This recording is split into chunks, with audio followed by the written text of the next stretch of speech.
Halo, hari ini aku mau share dari buku Gates of Hell by Overcomer Church. Dan di buku ini ngejelasin bagaimana roh-roh jahat itu beroperan dalam hidup kita. Seperti saudara tahu, di Alkitab itu tertulis bahwa peperangan kita bukan melawan darah dan daging, tapi lawannya roh-roh jahat seperti ini. Dan di sini aku mau bahas yang di chapternya judulnya adalah Pasukan Kegelapan yang Mengincar Gereja Tuhan. Nah, kenapa ini penting sekali untuk kita tahu? Karena gereja Tuhan itu kita semua. Saudara yang hari ini mendengarkan, doesn't matter. Saudara mau pangkatnya apa aja, saudara mau baik, saudara mau belengsekan, sama aja. Setan juga akan pasti serang juga, gak ada bedanya gitu. Jangan pernah saudara berpikir, oh saya kan gak pernah ke gereja, berarti setan gak pernah nyerang saya. Enggak, sama aja gitu ya. Dan Pastor Barry selalu mengajarkan untuk mengenal Tuhanmu, mengenal dirimu sendiri, dan mengenal siapa lawanmu, yaitu si roh jahat ini. Dan di chapter ini ngejelasin, saya bacain sedikit. Hati-hati dengan benih kesalahpahaman, pembenaran diri, dan keletihan. Dan 3 benih ini merupakan benih yang membuat kita tidak bisa mengambil berkat khusus yang disediakan bagi kita. Nah, saudara mungkin sangat gak peduli dengan roh-roh ini, atau saudara gak peduli dengan dengan mau terserah deh orang mau ngomong apa. Cuma kalau kita lagi mau ngomongin berkat khusus yang Tuhan sudah sediakan pada setiap dari kita, doesn't matter siapapun Anda, pasti Anda mulai interested.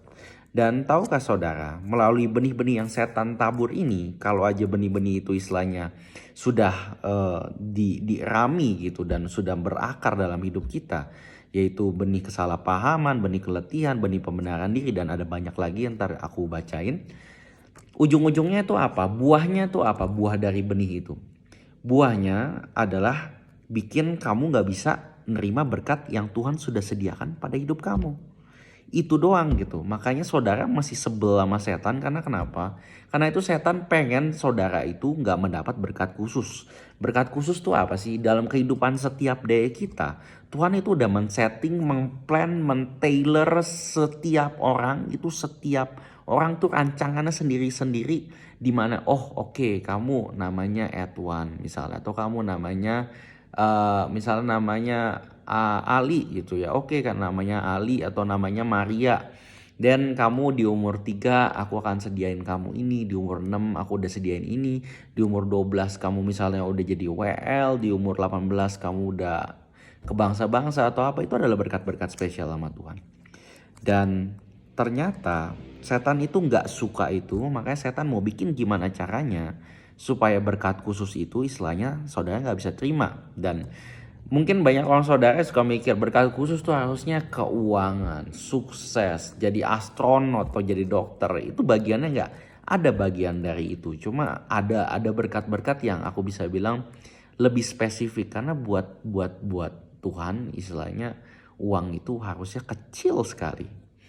Dan di sini dibilang gini, benih kesalahpahaman, benih pembenaran diri dan keletihan itu mengincar orang yang merasa sendiri atau ditinggalkan. Jadi ternyata kalau Anda sering merasa sendiri, ada benih-benih setan yang lebih gampang untuk masuk. Dibilang gini, karena 3 benih ini mencari orang yang merasa sendiri. Tapi ada caranya saudara. Lewat kasih dan kesatuan di tengah-tengah kalian, itu bisa menghancurkan setiap benih yang ditabur oleh si jahat. Jadi oleh kasihnya setiap kita kepada teman-teman kita, kepada saudara-saudara kita, itu akan sangat mempreventif gitu, preventif setiap benih-benih kesalahpahaman, pembenaran diri dan keletihan ini bisa muncul gitu. Dan kita harus banyak bergandengan tangan gitu. Karena ujung-ujungnya kan ya kita sebagai gereja harus bersatu. Nah, bagaimana kalau saudara saat ini mungkin sedang ngerasa sendirian atau saudara merasa ditinggalkan? Iya tuh, mereka pada gak pernah nabur kasih sama saya. Bener itu Dan. Yang terpenting itu adalah kasih gitu. Dan saya gak pernah dapat kasih itu. Well saudara, kalau saudara sedang berpikir seperti itu saat ini, ada kemungkinan Anda adalah merupakan orang-orang yang tanda kutip, saya gak ngomong gimana, cuma banyak orang kadang-kadang sulit untuk dikasihi. Apakah saya adalah salah satu orang yang sulit dikasihi? Iya. Saya adalah salah satu orang yang sulit dikasihi, saya merasanya. Karena dimulai dari saya susah terbuka atau saya susah berkomunikasi dan lain-lain, itu akan membuat setiap day kita tanda kutip sulit dikasihi.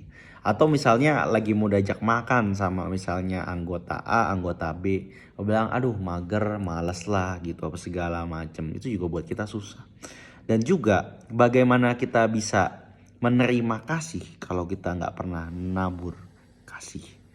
Jadi saudara-saudara, kalau saudara saat ini adalah orang-orang yang merasa sendiri atau ditinggalkan, mulailah dulu menabur kasih itu.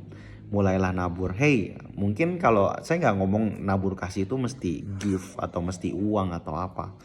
Kadang-kadang perhatian itu adalah termasuk dari nabur kasih. Kamu bisa ngomong, hey how are you apa segala macem gitu. Dan itu juga yang saya sering lakukan saudara. Bukan berarti misalnya saya lagi digerakkan Roh Kudus atau lagi say, hey kamu apa kabar, apakah lagi ngalamin apa enggak. Bukan berarti aku ini lagi keadaannya baik-baik aja, apa aku lagi istilahnya sangat rich in love atau apa segala macem. Tapi I just do it karena aku mau menabur kasih. Doesn't matter how I feel, tapi yang aku tahu, detik kamu menabur, kamu akan menuai juga.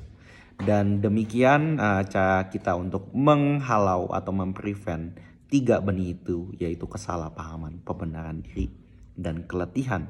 Dan di mana tidak adanya kesalahpahaman, pembenaran diri, dan keletihan untuk saudara dan untuk teman-teman saudara, maka yang terpenting berkat khusus yang Tuhan udah sediakan dan appointed untuk hidup setiap day kita, itu kita terima 100%. Terima kasih semuanya. Mari membaca buku Gates of Hell.